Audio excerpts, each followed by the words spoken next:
Justin and Joe from the Method Men and our final day of eggs. And this method is known as the mug in the microwave.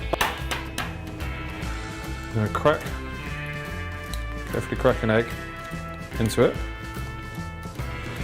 And then here, I've got 1/3 of a cup of water. Now the method suggests that I pour this water on top of the egg.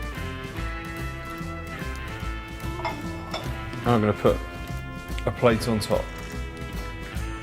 I'm going to shut it and I'm going to set it off for a minute. Okay, so we're done. I've no idea what to expect, so I'm going armed. Plate off.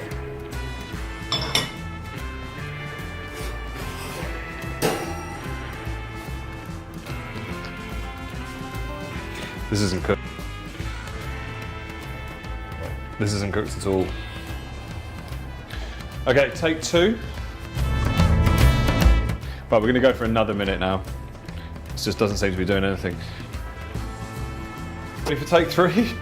Right, it's been in 3 times for 3 minutes now. Okay, it's starting to look, well, we've got some steam. Cool. It's starting to look, well, who knows what's under there, but it certainly looks a little bit more cooked than before. I'm going to gently pour the liquid through a slotted spoon. Okay. Okay. So should we see whether this has worked? Remember, this has been in for 3 minutes. No. It was slush a minute ago, now it's overcooked. Look at that.